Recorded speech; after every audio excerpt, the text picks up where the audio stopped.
हाँ, तो आज हम लोग पढ़ेंगे फिजिक्स। फिजिक्स का पहला चैप्टर, कक्षा 10 में यूनिट का नाम है इलेक्ट्रिसिटी। 10वीं क्लास की बात अगर हम करें तो 10वीं क्लास में यूनिट का नाम है इलेक्ट्रिसिटी। इलेक्ट्रिसिटी ये 10वीं क्लास में है और साथ में 12वीं क्लास में भी फर्स्ट यूनिट का नाम इलेक्ट्रिसिटी। इसमें हाई स्कूल में सेकेंड यूनिट है और 10वीं क्लास में ये फर्स्ट यूनिट है। हाई स्कूल में पहला चैप्टर जो सेकेंड यूनिट का है उसका नाम है electric current and Ohm's law, विद्युत धारा और ओम का नियम। और 12वीं क्लास में जो चैप्टर का नाम है उसका नाम है वैद्युत क्षेत्र एवं वैद्युत विभव। तो हम लोग पढ़ेंगे वैद्युत क्षेत्र एवं वैद्युत विभव, और यही चीजें 10वीं क्लास में भी रहेंगी, लेकिन चैप्टर का नाम बदल जाएगा और चैप्टर का नाम हो जाएगा विद्युत धारा एवं ओम का नियम। तो हमें पढ़ना है वैद्युत क्षेत्र एवं विभव। इस चैप्टर का नाम है, ये पहला चैप्टर है और इस पहले चैप्टर में सबसे पहले हम जानेंगे इलेक्ट्रिक के बारे में। तो इलेक्ट्रिक शब्द जहां कहीं भी आता है वहां सबसे पहले इलेक्ट्रिक की उत्पत्ति की बात आती है और इलेक्ट्रिक की उत्पत्ति सबसे पहले आवेश से होती है। तो हमें पढ़ना है सबसे पहला टॉपिक, ये हाई स्कूल और साथ में इंटरमीडिएट, इन दोनों के लिए दोनों एक ही टॉपिक में है। पहला है वैद्युत आवेश, इलेक्ट्रिक चार्ज के बारे में आपको पढ़ना है। तो हमें जानना है आवेश क्या है। आवेश का कॉन्सेप्ट आपकी किताबों में है, दिया हुआ है थोड़ा बहुत, हम लोग व्यवहारिक रूप में जो प्रयोग में लाते हैं उसको बता दें आपको। कभी कभी लिखते समय हम लोग जब पेन से लिखते हैं तो पेन की नोक पर अगले हिस्से पर कुछ डस्ट जमा हो जाता है। इसका मतलब यह है कि कागज से कुछ न कुछ निकलकर पेन की नोक पर चिपक जाता है। और ऐसा क्यों होता है, शायद वहां पर यह इलेक्ट्रिक चार्ज का कॉन्सेप्ट कुछ न कुछ मिलता है। तो हमें पढ़ना है वैद्युत आवेश। क्या है वैद्युत आवेश? किसी चालक तार में एकांक समय में बहने वाली धारा वैद्युत आवेश कहलाती है। लिख भी लेंगे इसी समय, किसी चालक तार में, लिखते रहिए आप लोग, किसी चालक तार में एकांक समय में प्रवाहित होने वाली धारा, प्रवाहित धारा वैद्युत आवेश कहलाती है। प्रवाहित धारा वैद्युत आवेश, अंग्रेजी की क्यू शब्द से इसको लिखा जाता है, वैद्युत आवेश कहलाती है। तो हम लोग जान चुके हैं आवेश क्या है। एकांक समय में किसी चालक तार में प्रवाहित होने वाली वैद्युत धारा आवेश कहलाती है। मान लेंगे, माना कि किसी चालक तार में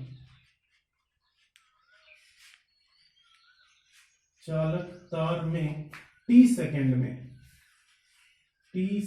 में आई एम्पियर की धारा प्रवाहित होती है।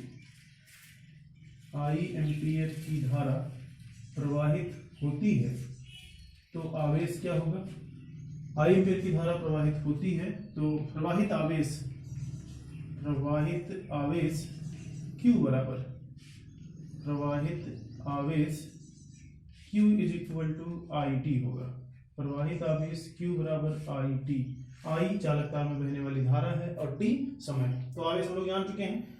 इसके सिवा एक और परिभाषा है, आवेश जो है वो इलेक्ट्रॉनों की संख्या के ऊपर डिपेंड करता है। प्रति एकांक समय में किसी चालक तार में से होकर गुजरने वाले इलेक्ट्रॉनों की संख्या वैद्युत आवेश कहलाती है।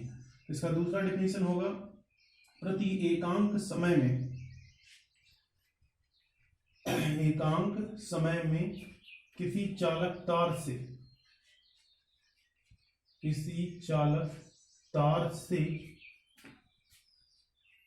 होकर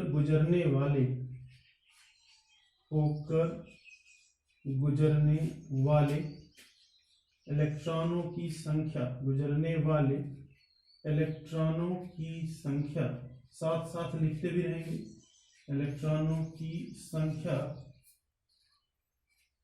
वैद्युत आवेश कहलाती है। इलेक्ट्रॉनों की संख्या वैद्युत आवेश कहलाती है। क्या कहलाएगी? वैद्युत आवेश कहलाती है। इसके लिए फार्मूला होगा, यदि हम मान लें एकांक समय में n इलेक्ट्रॉन गुजरते हैं तो फार्मूला होगा Q बराबर Ne, जहां n, इसमें n जो है वो गुजरने वाले इलेक्ट्रॉनों की संख्या है, n जो है वो इलेक्ट्रॉनों की संख्या है और E इलेक्ट्रॉन का चार्ज है, इलेक्ट्रॉनों की संख्या, और E जो है वो इलेक्ट्रॉन का आवेश है, इलेक्ट्रॉन का आवेश है। एक इलेक्ट्रॉन पर जो चार्ज होता है वो 1.6 और 10 की पावर -19 कूलाम होता है। 10 की पावर -19 कूलाम होता है। हमें पढ़ना है आवेश का मात्रक। हमारा अगला टॉपिक होगा आवेश का मात्रक। आवेश का मात्रक क्या है? आवेश का मात्रक, इसमें दो राशियां आती हैं, तो आई और दूसरा टी। आई माने वैद्युत धारा, टी माने समय। तो समय और धारा दोनों चीजों के बारे में हम एमकेएस में पढ़े हैं। वैद्युत धारा का मात्रक एम्पियर होता है और साथ में समय का मात्रक एमकेएस में 9वीं क्लास में हमने पढ़ा था, उसका मात्रक सेकंड होता है। तो इसका मात्रक होगा एम्पियर सेकंड। शॉर्ट टर्म में A.S लिखा जाता है। वैसे एस लिखते हैं, माने एम्पियर, एस माने सेकंड। का मात्रक होगा एम्पियर सेकंड। खोजा था कूलाम ने, इसलिए इसका दूसरा मात्रक कूलाम होता है। कूलाम को शॉर्ट हैंड में हम लोग C से लिखते हैं। ये दोनों आपस में बराबर होते हैं, अर्थात एक कूलाम बराबर होगा 1 एम्पियर सेकंड। तो हमने पढ़ लिया वैद्युत आवेश के बारे में। आवेश की प्रकृति के बारे में हमको जानना है, तो हमारा अगला टॉपिक होगा आवेश की प्रकृति। आवेश की जो प्रकृति है वो नेगेटिव और पॉजिटिव दोनों हो सकती है। इसकी जो प्रकृति होगी वो नेगेटिव भी होगा और पॉजिटिव भी होगा। नेगेटिव और पॉजिटिव भी होगा। हमें जानना था आवेश की प्रकृति, और हम जानते हैं आवेश की प्रकृति नेगेटिव भी होगी और पॉजिटिव भी होगी। तो नेचर भी हम लोग जान चुके हैं, आवेश का नेचर नेगेटिव भी होगा और पॉजिटिव भी होगा। इन आवेशों के बीच में बल भी लगता है।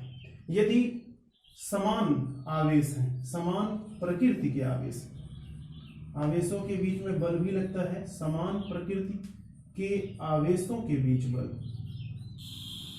आवेशों के बीच बल, आवेशों के बीच बल प्रतिकर्षण। आवेशों के बीच बल कैसा होगा? प्रतिकर्षण। जबकि विपरीत प्रकृति, जबकि विपरीत प्रकृति के आवेश, प्रकृति के आवेशों के बीच बल, आवेशों के बीच बल सदैव अट्रैक्टिव होगा। आवेशों के बीच बल सदैव आकर्षित होगा या आकर्षण का होगा, सदैव आकर्षण बल होगा। तो हमको याद रखना है सेम प्रकृति के हैं, तो अगर दोनों पर नेगेटिव नेगेटिव या पॉजिटिव पॉजिटिव है तो प्रतिकर्षण, एक पॉजिटिव और एक नेगेटिव है तो सदैव अट्रैक्शन होगा। अब इस पर हमारे पास दो फार्मूला हमने पढ़ा है, एक पढ़ा है Q बराबर IT और दूसरा पढ़ा है Q बराबर NE। इस पर आधारित कुछ क्वेश्चंस भी हैं जो इस प्रकार से हो सकते हैं, इसी पर आधारित एग्जांपल्स पढ़ेंगे। हमारे पास दिया गया एक चालक तार जिसमें 5 सेकंड में, एक चालक तार है जिसमें समय दिया गया है t बराबर 5 सेकंड में 10 एम्पियर की धारा बहती है और करंट भी दिया गया है, धारा I बराबर 10 एम्पियर, 10 एम्पियर की करंट बहती है। तो पूछा गया आवेश ज्ञात करिए। तो आवेश के लिए हम सूत्र का इस्तेमाल करेंगे, Q बराबर हो जाएगा I इंटू टी। ये इस्तेमाल करेंगे क्योंकि इसमें I और T दोनों मालूम है, तो Q बराबर IT का इस्तेमाल कर लेंगे। I का मान रख लेंगे, I is equal to 10 ampere और समय 5 सेकंड है, 10 × 5 = 50, कुल मिलाकर 50 कूलाम का आवेश 1 सेकंड में प्रवाहित होगा। कभी कभी ऐसा दिया जाता है कि एक इसी पर अपोजिट क्वेश्चन और आपसे पूछा जाएगा, एक चालक तार जिसमें 25 कूलाम का आवेश प्रवाहित होता है। तो आवेश दिया गया 25 कूलाम का आवेश 3 सेकंड में प्रवाहित होता है, 5 सेकंड में प्रवाहित होता है। समय भी मालूम है, समय t बराबर मान ले रहे हैं 5 सेकंड में प्रवाहित होता है। कितने सेकंड में? 5। 25 कूलाम का आवेश 5 सेकंड में प्रवाहित होता है। आपसे पूछा जाए इतनी देर में कितने इलेक्ट्रॉन जाएंगे, तो हमसे पूछा गया इलेक्ट्रॉनों की संख्या, कहा गया प्रवाहित होने वाले इलेक्ट्रॉनों की संख्या ज्ञात करिए। तो इसका मतलब हमें n चाहिए, n का मान ज्ञात करना है। तो हमारा फार्मूला होगा Q बराबर NE, इस्तेमाल करेंगे Q बराबर IT और फिर इस्तेमाल करेंगे Q बराबर NE। अगर हमारे पास इस तरह से दिया गया है तो Q बराबर IT और Q बराबर NE में हमारे पास n पूछा गया है, तो हम IT का कोई भी जिक्र नहीं करेंगे क्योंकि हमारे पास 5 सेकंड में प्रवाहित होने वाले आवेशों की संख्या पूछी जा रही है। तो इसको हम प्रति सेकंड बदल देंगे, प्रति सेकंड गुजरने वाले आवेश या चालक तार में से कुल कितना आवेश जाता है उसमें रख लेंगे। तो Q बराबर NE का इस्तेमाल करेंगे, N बराबर हो जाएगा Q डिवाइड बाई E और Q का मान रख लेंगे, Q का मान दिया गया 25 कूलाम और डिवाइड बाई E का मान रख लेंगे 1.6 और 10 की पावर -90। इसको सॉल्व कर लेंगे, जो भी आएगा ये प्रति 5 सेकंड में प्रवाहित होने वाले इलेक्ट्रॉनों की संख्या होगी। जो भी आंसर आएगा इसको सिंप्लीफाई कर लेंगे, जितना भी रिजल्ट होगा वो प्रति 5 सेकंड में प्रवाहित होने वाले इलेक्ट्रॉनों की संख्या होगी। नेक्स्ट टॉपिक हमको पढ़ना है, जिस प्रकार से हमने वैद्युत आवेश पढ़ा है, हमारा अगला टॉपिक होगा आवेश के बीच में बल लगता है। इस टॉपिक में जिक्र किया गया है। इस बल के बारे में सबसे पहले हमको बताया था कूलाम ने, सबसे पहले बल के बारे में जिक्र किया था कूलाम ने, इसलिए हम पढ़ेंगे। हमारा अगला टॉपिक होगा आवेशों के बीच में बल। आवेशों के बीच में बल के बारे में बताया था कूलाम ने, तो हमारा टॉपिक होगा कूलाम का नियम। तो नेक्स्ट टॉपिक जो हमें पढ़ना है उसका नाम है कूलाम का नियम। तो अगला टॉपिक कूलाम का नियम, हम लोग पढ़ेंगे सीधे कूलाम का नियम। क्या बताया कूलाम ने, उसी के बारे में पढ़ेंगे। कूलाम का नियम, कूलाम ने बताया था दो स्थिर बिंदु आवेशों के बीच कार्य करने वाला अट्रैक्शन या रिपल्सन फोर्स दोनों आवेशों के गुणनफल के अनुपाती और बीच की दूरी के वर्ग के व्युत्क्रमानुपाती होता है। तो दो स्थिर बिंदु आवेश, अगर आवेश स्थिर है तभी बल लगेगा। दो स्थिर बिंदु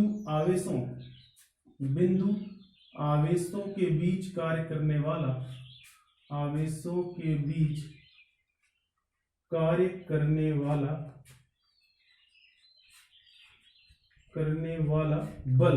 बल आपका आकर्षण भी हो सकता है और प्रतिकर्षण भी हो सकता है। बल दोनों आवेशों के गुणनफल के अनुक्रमानुपाती, दोनों आवेशों के गुणनफल के अनुक्रमानुपाती एवं उनके बीच की दूरी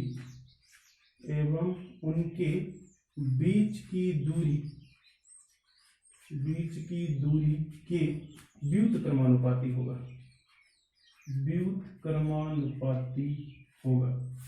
माने जो बल होगा वो दोनों आवेशों के गुणनफल के अनुक्रमानुपाती एवं उनके बीच की दूरी के बल के व्युत्क्रमानुपाती होगा। इसके लिए मान लेते हैं हमारे पास दो चार्ज हैं, एक पर Q1 एक बिंदु है A और दूसरा बिंदु B है।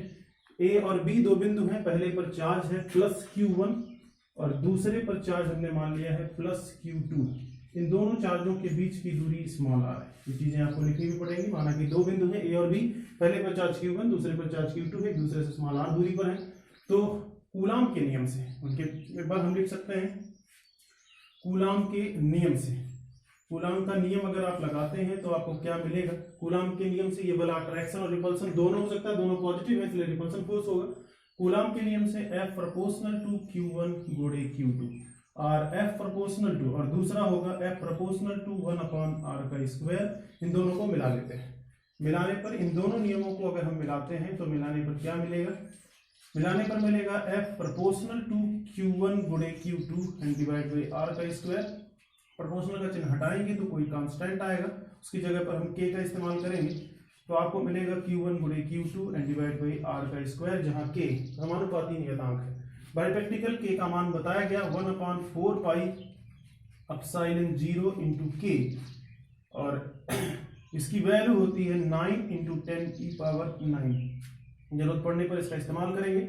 समानुपाती चिन्ह में दो राशियां आती है, एप्सिलॉन 0 इंटू के। एप्सिलॉन 0 निर्वात की वैद्युतशीलता है, के परावैद्युतांक या परावैद्युत पदार्थ होगा जो दोनों माध्यमों के बीच में रखा जाएगा। तो हमारा टॉपिक होगा यहाँ पर, तो बल क्या होगा, बल के लिए नया फार्मूला यानी बल के लिए सूत्र हो जाएगा F is equal to 1/4 pi epsilon 0 into के और इंटू Q1 गुणे Q2 and divide by r का स्क्वायर, जहां एप्सिलॉन 0 निर्वात की वैद्युतशीलता है। अगर ये बल है इसका मात्रक न्यूटन भी होगा, ये बल अट्रैक्शन भी हो सकता है और रिपल्सन भी हो सकता है। यदि दोनों के बीच में माध्यम हम भर देते हैं, निर्वात रख देंगे तो निर्वात के लिए k का मान 1 हो जाएगा। यदि कोई माध्यम रख देते हैं तो जो भी वैल्यू दी जाएगी प्रावधान का उसका इस्तेमाल कर लेंगे। एप्सिलॉन 0 के बारे में पढ़ते हैं। ये एप्सिलॉन 0 जो है आपका निर्वात की वैद्युतशीलता है।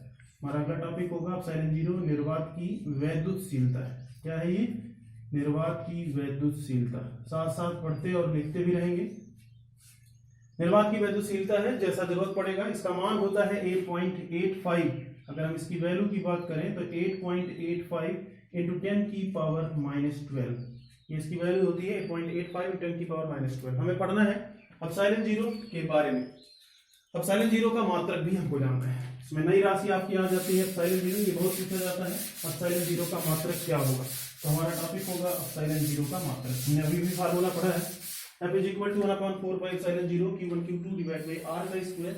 उसी फार्मूले से हम एप्सिलॉन 0 का मात्रक निकालेंगे। तो फार्मूला जो दिया गया है उसमें हमारा अगला टॉपिक होगा एप्सिलॉन जीरो का मात्रक। एप्सिलॉन जीरो का मात्रक हम निकालेंगे, फार्मूले से कन्वर्ट कर लेंगे। Epsilon zero is equal to हो जाएगा 1/4 पाई एफ और into Q1 Q2 and divide by are का स्क्वायर। तो इससे एप्सिलॉन जीरो का मात्रक हो जाएगा कूलाम का square and divide by newton metre का स्क्वायर। तो हमने पढ़ लिया कूलाम, आवेश का मात्रक कूलाम, कूलाम का स्क्वायर, एफ का मात्रक न्यूटन है, 4 पाई कांस्टेंट है, आर दूरी है उसका मात्रक मीटर होगा, तो एप्सिलॉन जीरो का मात्रक होगा coulomb divide by newton metre का स्क्वायर। इसकी विमा भी लिख लेंगे, एप्सिलॉन जीरो की विमा, इसकी विमा निकालेंगे। कूलाम इसके पहले हमने पढ़ा था, उसकी विमा होती है 80 और डिवाइड बाई न्यूटन बल की विमा हमने पढ़ा है mLt की पावर -2 होता है और मीटर लंबाई की विमा L होती है, इस पर वर्ग है तो L स्क्वायर हो जाएगा। सिंप्लीफाई करेंगे तो आपको मिलेगा m की घात -1 ऊपर जाएगा, L और L का गुणा L क्यूब हो जाएगा, ऊपर जाएगा L की घात -3 हो जाएगा और t की घात -2 ऊपर जाके जुड़ जाएगा, t की पावर 3 हो जाएगा और a की पावर कुछ नहीं रहेगा, a ही रहेगा, या a की पावर 1 लिख सकते हैं। तो कुल मिलाकर के आपने जो पढ़ा उसमें at का वर्ग होगा, तो at का जब वर्ग करेंगे तो a स्क्वायर और t स्क्वायर होगा तो t की पावर 4 हो जाएगा, t की पावर 4 और a का स्क्वायर हो जाएगा, a स्क्वायर t की पावर 4 हो जाएगा। तो बीमा आपने पढ़ लिया m की घात -1, l की घात -3, t की पावर 4 और a की पावर 2 हो जाएगा। हमें पढ़ना है एक और राशि इसी प्रकार से हमने पढ़ा है, उसका नाम है म्यू जीरो। 10 में आप लोगों ने पढ़ा था, उसका नाम है निर्वात की चुंबकशीलता। हमारा टॉपिक है निर्वात की चुंबकशीलता। तो म्यू जीरो के बारे में हमने पढ़ा है, इसको कहते हैं निर्वात की चुंबकशीलता। निर्वात की चुंबकशीलता में इसकी वैल्यू हमने जो पहले पढ़ी थी म्यू जीरो अपॉन 4 पाई, इसकी वैल्यू होती है 10 की पावर -7। तो हमें जानना है म्यू जीरो और एप्सिलॉन जीरो का गुणनफल क्या आएगा। म्यू जीरो और एप्सिलॉन जीरो का गुणनफल, म्यू जीरो की वैल्यू हम लिखेंगे तो हमको मिलेगा 4 पाई इंटू 10 की पावर -7 और एप्सिलॉन जीरो, अब ये भी बोर्ड पर लिखा गया है, एप्सिलॉन जीरो का मान हम यहां से निकालेंगे। Epsilon zero is equal to हो जाएगा 1/4 पाई इंटू, यहां से सिंप्लीफाई करेंगे 1/4 पाई इंटू 9 इंटू 10 की पावर 9। इसमें से 4 पाई कट जाएगा, 10 की घाते 7 नीचे आएगा, ऊपर बचेगा 1/9 को 3 का वर्ग लिखेंगे और गुणे 10 की घाते 9 और 7 जोड़ लेंगे 16 और इसको लिखेंगे 10 की घाते 8 का वर्ग।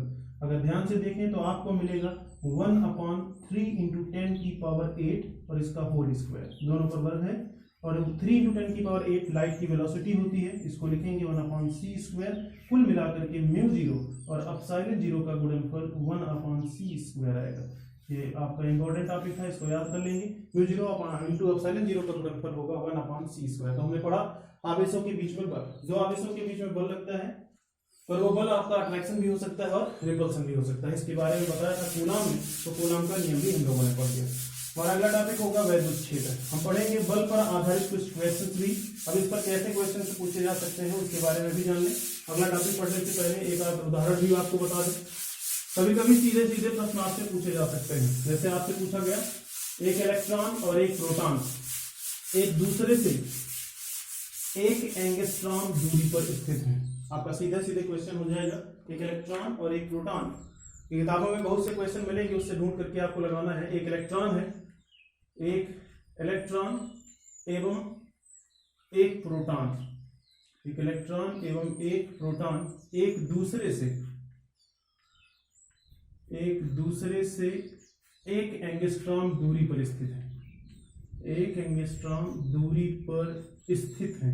तो अगर ये स्थित है, इन पर चार्ज है, तो इनके बीच में बल भी है। तो आपसे पूछा गया तो बल की गणना कीजिए, बल की गणना कीजिए एवं प्रकृति बताइए।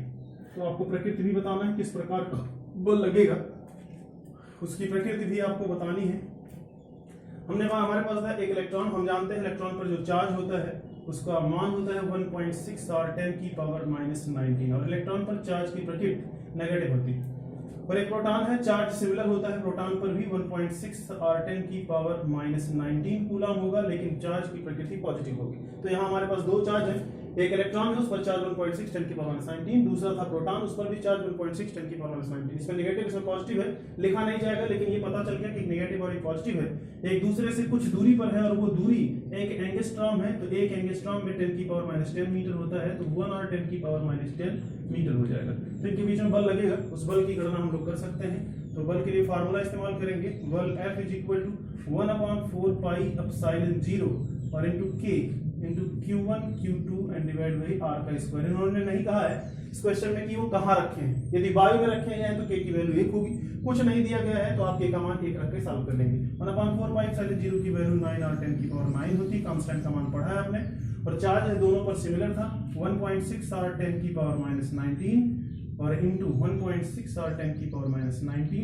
साथ में जो आपने दूरी लिखी थी उसे डिवाइड कर देंगे, दूरी का वर्ग था 1 × 10 की घात -10 का वर्ग करेंगे तो 1 × 10 की घात -20 होगा, पावर को सिंप्लीफाई कर लेंगे तो यहाँ बचेगा हमारे पास 1.6 × 1.6 × 9 इंटू 10 की पावर 19 और 19 ये कट जाएगा, इसमें 10 की पावर -1 बचेगा और ये -1 इससे जाके जुड़ जाएगा 10 हो जाएगा, 10 में से 19 घट जाएगा तो आपके पास -9 बचेगा।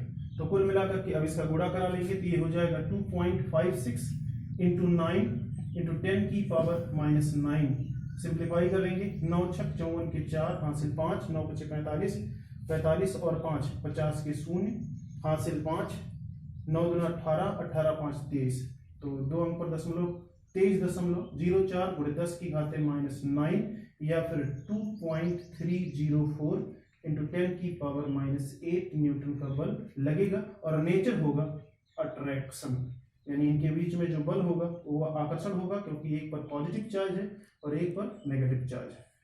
तो आपकी किताब में जो किताब प्रश्न लिखे हैं लगभग 10 प्रश्न आप इस पर आधारित लगा सकते हैं जो आवेशों के बीच में बल पर आधारित है। हमारा अगला टॉपिक होगा वैद्युत क्षेत्र।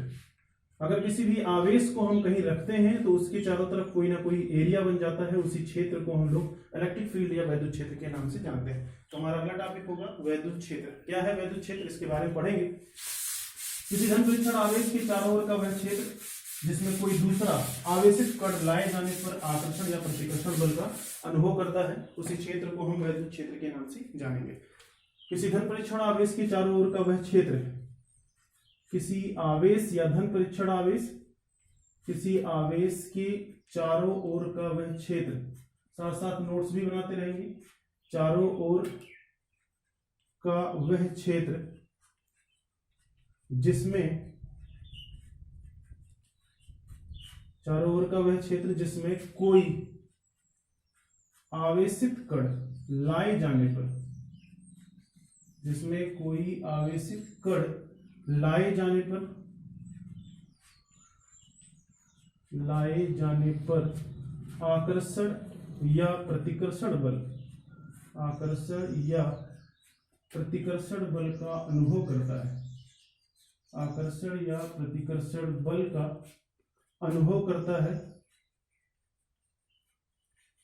बल का अनुभव करता है, वैद्युत क्षेत्र कहलाता है। मतलब किसी भी आवेश के चारों ओर का वह क्षेत्र जिसमें कोई भी आवेशित कण लाए जाने पर आकर्षण या प्रतिकर्षण बल का अनुभव करता हो, उसी क्षेत्र को हम वैद्युत क्षेत्र के नाम से जानते हैं। तो हम कोई भी आवेश कहीं भी रख देंगे तो उसके तरफ एरिया बन जाएगा, लेकिन वो एरिया कितना प्रबल होगा और कितना दुर्बल होगा इसके बारे में भी हमको जानना है। इसलिए हमारा अगला टॉपिक होगा वैद्युत क्षेत्र की तीव्रता। माने जानेंगे कितना प्रबल क्षेत्र होगा वैद्युत क्षेत्र की तीव्रता, और क्या हम उस क्षेत्र को कैलकुलेट कर पाएंगे। उसी कैलकुलेशन के लिए हमारा अगला डेफिनेशन होगा वैद्युत क्षेत्र की तीव्रता। क्या है वैद्युत क्षेत्र की तीव्रता, माने इंडिकेट करेंगे कितना ज्यादा प्रबल क्षेत्र है। तो यदि वैद्युत क्षेत्र में अगर कोई आवेशित कण रख दिया जाता है तो उस पर लगने वाला बल तो लगेगा ही, अभी पढ़ा हमने, उस पर लगने वाले बल और आवेश के मान का अनुपात वैद्युत क्षेत्र की तीव्रता कहलाता है। तो हमारा अगला टॉपिक होगा वैद्युत क्षेत्र की तीव्रता। किसी वैद्युत क्षेत्र में, किसी ना लिखिए आप सीधे लिखिए, वैद्युत क्षेत्र में स्थित, वैद्युत क्षेत्र में स्थित किसी आवेश पर, स्थित किसी आवेश पर, किसी आवेश पर लगने वाला बल रखेंगे तो बल लगेगा ही, लगने वाला बल एवं आवेश के मान का अनुपात, एवं आवेश के मान का अनुपात वैद्युत क्षेत्र की तीव्रता कहलाता है। अनुपात वैद्युत क्षेत्र की तीव्रता कहलाता है। तो वैद्युत क्षेत्र की तीव्रता हम लोग जान चुके हैं। वैद्युत क्षेत्र की तीव्रता को हम लोग ई अक्षर से लिखते हैं। इससे लिखते हैं ई से। वैद्युत क्षेत्र की तीव्रता ई कहलाता है। तो हमने पढ़ा वैद्युत क्षेत्र की तीव्रता, आवेश पर लगने वाले बल और उस आवेश के मान का अनुपात वैद्युत क्षेत्र की तीव्रता कहलाता है। फार्मूला होगा E = F/Q, जहां F उस चालक तार पर उस वैद्युत क्षेत्र पर लगने वाला आवेश पर लगने वाला बल है और Q उस पदार्थ का यानी उस कण का आवेश होता है। वैद्युत क्षेत्र की तीव्रता E = F/Q होगा। इसका मात्रक भी पढ़ लेंगे। बल का मात्रक हमने पढ़ा है, बल का मात्रक न्यूटन होता है, जिसका मात्रक हो जाएगा न्यूटन बाई कूलम, या फिर इसका दूसरा मात्रक होता है वोल्ट बाई मीटर। आगे बताया जाएगा। इसकी विमा भी पढ़ेंगे। वैद्युत क्षेत्र की तीव्रता की विमा भी हम पढ़ लेंगे। इसकी विमा हो जाएगी बल की विमा होती है mL/T⁻² एंड डिवाइड बाई आवेश की विमा होती है AT, और विमा को हमेशा बड़े ब्रैकेट में लिखा जाता है। सिंप्लीफाई करेंगे तो आपको विमा मिल जाएगी mL/T⁻³ और A⁻²। तो हमने पढ़ लिया A⁻⁻1। तो वैद्युत क्षेत्र की तीव्रता की विमा आपने पढ़ ली mL/T⁻³ A⁻⁻1।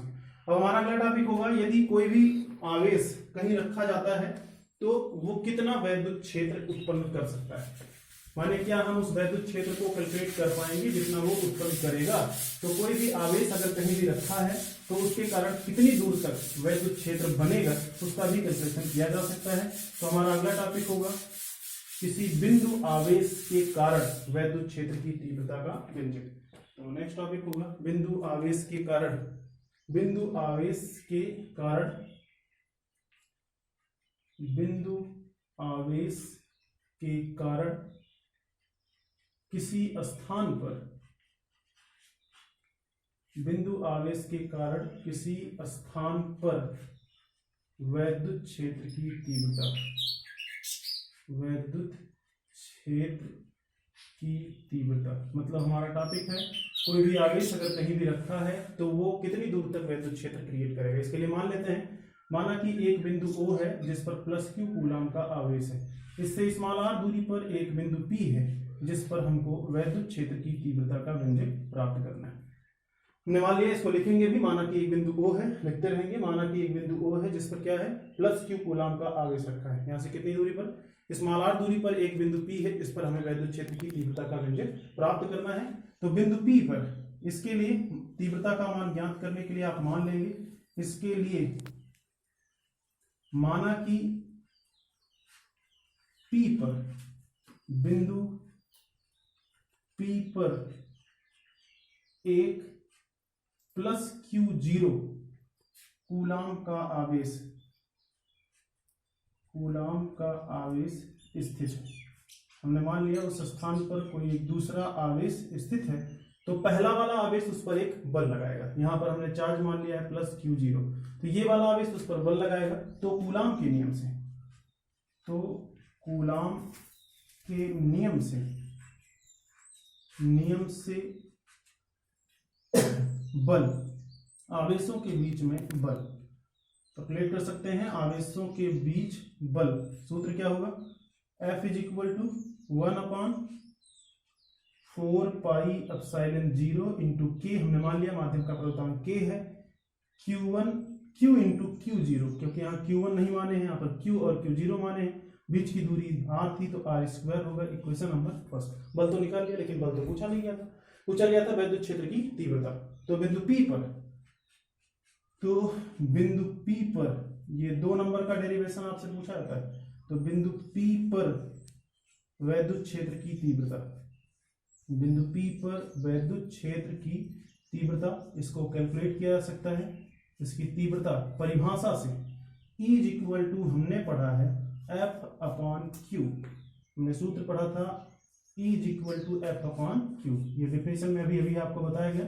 परिभाषा से E = F/Q से F का मान रख देंगे। F का मान निकाला था हमने, तो F का मान रख देंगे। F की वैल्यू है 1/4πε0 × K और × Q × Q0, यहाँ पर Q0 रहेगा, and divide by r² and divide by Q0। Q0 इसलिए यहाँ हुआ क्योंकि जो आवेश वहां रखे हैं वहीं पर निकालना चाहते हैं। Q0 से Q0 कट जाएगा, तो वैद्युत क्षेत्र की तीव्रता का फार्मूला हो जाएगा E = 4 पाई एप्सिलॉन 0 इंटू के into Q divide by are का स्क्वायर। इस फार्मूले के जरिए हमको ये पता चल गया कि हम कहीं भी कोई आवेश अगर रखे हैं तो उसके कारण किसी भी स्थान पर हम वैद्युत क्षेत्र की तीव्रता का मान कैलकुलेट कर सकते हैं। तो यदि आवेश यहाँ रखा गया, वहां से स्मॉल आर दूरी पर तीव्रता का व्यंजक होगा, तो फार्मूला होगा is equal to 1/4 pi epsilon 0 into के into Q divide by are का स्क्वायर, जहां के माध्यम का प्रवृत्तांक है, अगर वायु निर्वात है तो के की वैल्यू 1 हो जाएगी। इस फार्मूले से एक और बातें क्लियर हैं, वो ये है कि E directly proportional to 1/r का स्क्वायर। इसका मतलब वैद्युत क्षेत्र की तीव्रता का मान दूरी के वर्ग के व्युत्क्रमानुपाती होगा। यदि दूरी बढ़ाएंगे तो तीव्रता का मान तेजी से घटेगा। इसी पर आधारित क्वेश्चन भी आपसे डायरेक्टली पूछा जा सकता है, उस पर भी कुछ जिक्र कर लेते हैं। सीधे सीधे जो प्रश्न पूछे जाते हैं उन पर भी आधारित हम कुछ टॉपिक के बारे में पढ़ लेते हैं, कैसे प्रश्न इसमें से पूछे जा सकते हैं। तो नेक्स्ट टॉपिक हमें पढ़ना है वैद्युत क्षेत्र की तीव्रता पर आधारित प्रश्न। वैद्युत क्षेत्र की तीव्रता पर आधारित प्रश्न जो हमको पढ़ने हैं वो सीधे सीधे आपसे पूछे जा सकते हैं। जैसे क्वेश्चन है, एक आवेशित कण जिसको हम कुछ भी मान सकते हैं, हमने मान लिया अल्फा कण है, एक अल्फा कण, क्वेश्चन इस पर बना लेते हैं, एक अल्फा कण से 10 सेंटीमीटर की दूरी पर वैद्युत क्षेत्र की तीव्रता की गणना कीजिए। क्वेश्चन बन गया, आपसे पूछा गया है। तो एक आवेशित कण है जिसका नाम अल्फा कण है, और अल्फा कण से क्या सेंटीमीटर, 10 सेंटीमीटर की दूरी पर वैद्युत क्षेत्र की तीव्रता की गणना आपको करनी है। इसका सलूशन होगा, आवेशित कण जो था उसका आवेश लिखेंगे। अल्फा कण हम जानते हैं 2He4 होता है, इसमें 2 इलेक्ट्रॉन के चार्ज के बराबर आवेश होता है, तो इसका आवेश हो जाएगा 2 गुणे E, और एक इलेक्ट्रॉन पर चार्ज होता है 1.6 इंटू 10 की पावर माइनस 19 कूलम। कुल मिलाकर इस पर चार्ज है 3.2 इंटू 10 की पावर माइनस 19 कूलम। और साथ में यहाँ से जो दूरी थी वो भी हमें मालूम है, दूरी small r is equal to 10 centimetre. ये सेंटीमीटर में है, इसको मीटर में बदल लेंगे, 10r 10 की पावर माइनस 2 मीटर, सिंप्लीफाई करेंगे 1 इंटू 10 की पावर माइनस 1 मीटर। अब फार्मूले लग देंगे, तीव्रता मालूम हो जाएगी। तो बिंदु P पर यानी उस स्थान पर तीव्रता उसको कैलकुलेट कर सकते हैं। तीव्रता E is equal to formula इस्तेमाल करेंगे 1/4 पाई एप्सिलॉन 0 इंटू के into Q divide by are का स्क्वायर। सबका मान रख देंगे। के यहाँ कुछ नहीं दिया गया था, अगर कहा गया होता कि जल में रखेंगे जल का प्रवृत्तांक चाहिए, नहीं दिया गया तो उसको 1 मान लेंगे। 9 इंटू 10 की पावर 9 की वैल्यू हो जाएगी 1/4 पाई 10 की पावर 9 साइन 0 इंटू के की वैल्यू होगी 9 इंटू 10 की पावर 9 इंटू क्यू का मान, क्यू उसका चार्ज था जिसकी वैल्यू हम जानते हैं 3.2 इंटू 10 की power minus 19 and divide by distance हम जानते हैं 1 गुणे 10 की घाते माइनस 1 है, इसका वर्ग करेंगे तो आपको मिलेगा 1 गुणे 10 की घाते माइनस 2। पावर को सिंप्लीफाई कर लेते हैं, 2 से इसका गुणा करा देंगे, 9 दूना 18 के 8 हासिल 1, 9 तरीक 27 और 1 28, 28.8 इंटू 10 की पावर इकट्ठा कर लेते हैं 19 में से 9 सबसे पहले घटाएंगे तो यहाँ बचेगा -10, -10 में से -2 और कम कर देंगे तो बचेगा -8। तो कुल मिलाकर आंसर हो जाएगा 2.88 इंटू 10 की पावर -7 न्यूटन बाई कूलम या फिर वोल्ट बाई मीटर। तो आपने तीव्रता कैलकुलेट कर ली। इस पर आधारित आपकी किताब में कम से कम 5-6 क्वेश्चन होंगे, इन सभी प्रश्नों को आप लगाएंगे। तो हमारा अगला टॉपिक है वैद्युत विभव। जिस तरह से हमने वैद्युत क्षेत्र पढ़ा है उसी तरह से हमको पढ़ना है वैद्युत विभव के बारे में। वैद्युत विभव, तो नेक्स्ट टॉपिक हमको जो पढ़ना है उसका नाम है वैद्युत विभव, उसके बारे में भी पढ़ेंगे। तो वैद्युत विभव क्या है? सबसे पहले वैद्युत विभव पढ़ने से पहले हमको जानना होगा वैद्युत विभवांतर के बारे में। तो सबसे पहले हम पढ़ेंगे वैद्युत विभवांतर और उसके बाद पढ़ेंगे वैद्युत विभव। जिस प्रकार से आवेश रखने पर तीव्रता होती है उसी प्रकार से आवेश को कहीं अगर रख देते हैं, बल रेखा। अच्छा, एक टॉपिक छूट रहा था वैद्युत बल रेखा, तो हमारा एक टॉपिक ये छूट रहा था, इसको भी पढ़ लेते हैं। वैद्युत बल रेखा या वैद्युत बल रेखाएं या वैद्युत बल रेखा, दोनों ये भी पढ़ लेंगे। लाइंस क्या होती है, वैद्युत बल रेखाएं कैसी होंगी। तो हमारा टॉपिक है वैद्युत बल रेखाएं। अगर किसी भी आवेश को हम कहीं भी रख देंगे तो क्या वो अपनी जगह पर रखा रहेगा, उससे किसी अन्य स्थान पर तीव्रता अगर होती है तो कैसे होती है, उसी के बारे में पढ़ना है। उसी का नाम है वैद्युत बल रेखाएं। वैद्युत बल रेखाएं किसी कागज के पृष्ठ पर खींची गई काल्पनिक व निष्कोण वक्र रेखाएं हैं। किसी कागज के पृष्ठ पर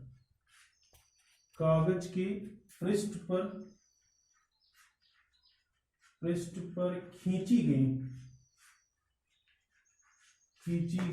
काल्पनिक व निष्कोण वक्र रेखाएं होती हैं, बिना कोण के खींची जाती हैं। निष्कोण वक्र रेखाएं होती हैं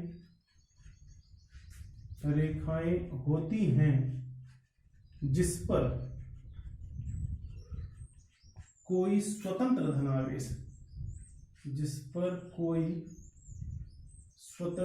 धन आवेश या स्वतंत्र आवेश भी कह सकते हैं, स्वतंत्र धन आवेश आसानी के साथ चल सकता है, आसानी के साथ चल सकता है।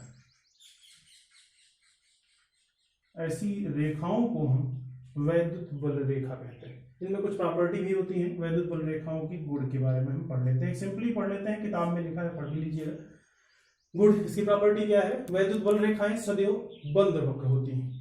माने पहली प्रॉपर्टी, ये बंद वक्र होती हैं, खुली नहीं होती हैं, बल्कि बंद वक्र होती हैं, यानी वक्राकार होती हैं, और ये एक दूसरे को कहीं भी नहीं काटती। दूसरा पॉइंट है, ये एक दूसरे को नहीं काटती हैं, ये एक दूसरे को नहीं काटती, एक दूसरे को नहीं काटती हैं। वैद्युत बल रेखाएं सदैव पॉजिटिव से नेगेटिव ध्रुव की ओर होती हैं, ये भी हमको जानना है।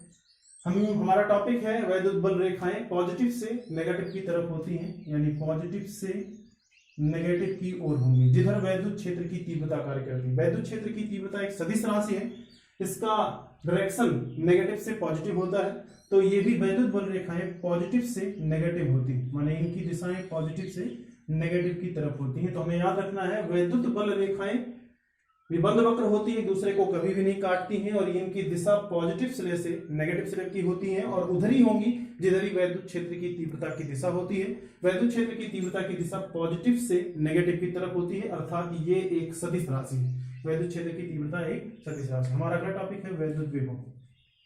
जो हमें अगला पढ़ना है उसका नाम है वैद्युत विभव। नेक्स्ट टॉपिक हम लोग पढ़ेंगे वैद्युत विभव। वैद्युत विभव इलेक्ट्रिक पोटेंशियल, वैद्युत विभवांतर पहले पढ़ेंगे वैद्युत विभवांतर। नाम से ही क्लियर है, विभवांतर मतलब विभव का अंतर। किन्हीं दो बिंदुओं के बीच वैद्युत विभव का अंतर वैद्युत विभवांतर कहलाता है। जनरली हम ऐसे भी कह सकते हैं, दो बिंदुओं के बीच विभव का अंतर वैद्युत विभवांतर कहलाता है, लेकिन परिभाषा इस तरह से नहीं होती है, तो नेम की डिफिनेशन है। किसी आवेश को एक बिंदु से वैद्युत क्षेत्र के भीतर, एक बिंदु से वैद्युत क्षेत्र के भीतर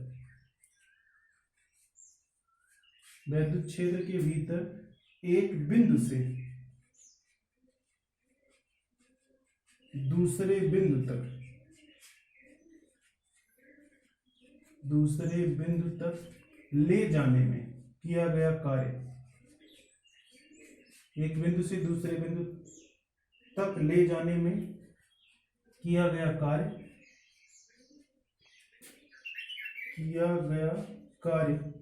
एवं आवेश के अनुपात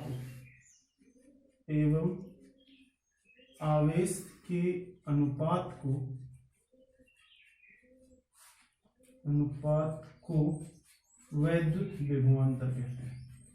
आवेश के अनुपात को वैद्युत विभवांतर कहते हैं। क्या कहेंगे? वैद्युत विभवांतर। हमने माना कि एक बिंदु A है और एक बिंदु B है। यहाँ पर पहले से वैद्युत क्षेत्र है। किसी आवेश को हम A से B तक ले जाते हैं। जो आवेश हम ले जा रहे हैं वो Q है, वो A से B तक ले जाते हैं। तो वैद्युत क्षेत्र में अगर हम इसको यहाँ तक ले जाएंगे तो हमको कार्य करना पड़ेगा। वैद्युत बल के विरुद्ध हम कार्य करेंगे तो विभव बिंदु ए पर विभव को बी और बिंदु बी के विभव को बी से लिखेंगे। इन दोनों के अंतर को वैद्युत विभवांतर कहेंगे। वैद्युत विभवांतर का फार्मूला होता है W/Q। हमने मान लिया है एक आवेश को जिसका मान Q था, Q कूलाम के आवेश को बिंदु A से B तक ले जाने में किया गया कार्य W जूल है। तो बिंदु A पर और B के बीच में विभव का अंतर BA - BB = W/Q होगा। इसका मात्रक भी जान लेंगे। वैद्युत विभवांतर इसका मात्रक होगा joule by coulomb, work by आवेश यानी चार्ज है तो इसका मात्रक होगा जूल, कार्य का मात्रक जूल था और आवेश Q का मात्रक कूलाम, इसका मात्रक होगा जूल बाई कूलाम। या फिर दूसरा मात्रक होता है वोल्ट, इसको वोल्ट या शॉर्ट टर्म में B से लिखेंगे। ये दोनों आपस में बराबर होंगे, एक वोल्ट बराबर होगा 1 जूल बाई कूलाम। तो हमने पढ़ लिया वैद्युत विभवांतर क्या है। वैद्युत विभवांतर को VA - BB दो बिंदुओं के बीच विभव के अंतर से लिखा जाएगा, इसका मात्रक वोल्ट या फिर जूल बाई कूलाम होता है। इसकी विमा भी पढ़ लेंगे। वैद्युत विभवांतर की विमा भी पढ़ लेंगे। तो इसमें वर्ग आता है, कार्य की विमा होती है ml² T⁻⁻2 and divide by आवेश की विमा होती है AT। सिंप्लीफाई करेंगे तो आपको मिलेगा ml² T⁻³ और A⁻⁻1। कुल मिलाकर वैद्युत विभवांतर भी आपने पढ़ लिया, ml² T⁻³ A⁻1। हमारा अगला टॉपिक होगा वैद्युत विभव, जिसके बारे में हम लोग कल डिस्कस करेंगे। इतना टॉपिक जो आपको पढ़ाया गया ये हाई स्कूल और इंटरमीडिएट दोनों के लिए इंपॉर्टेंट है। जो चीजें पढ़ाई गई इस पर आधारित क्वेश्चन भी लगाएंगे। इंटरमीडिएट की किताबों में इस पर आधारित कम से कम 30 प्रश्न जो आप लगा सकते हैं। यदि किसी भी प्रश्न में कोई समस्या होती है तो हमारे दिए हुए व्हाट्सएप नंबर पर, जो व्हाट्सएप नंबर मेरा पर्सनल है, उस पर अपना क्वेश्चन डाल सकते हैं और पूछ सकते हैं। हाई स्कूल वालों के लिए जितना बोर्ड पर पढ़ाया गया है इन सभी चीजों के लिए इंपॉर्टेंस है, इनको देखें और इस पर आधारित प्रश्नों को अपनी किताबों में लगाएं। ज्यादा क्वेश्चन के लिए अरिहंत की किताब देखें और उन प्रश्नों को लगाएं जिसमें डाउट होता है। मेरे पर्सनल नंबर पर, व्हाट्सएप नंबर पर अपना क्वेश्चन डालें। धन्यवाद।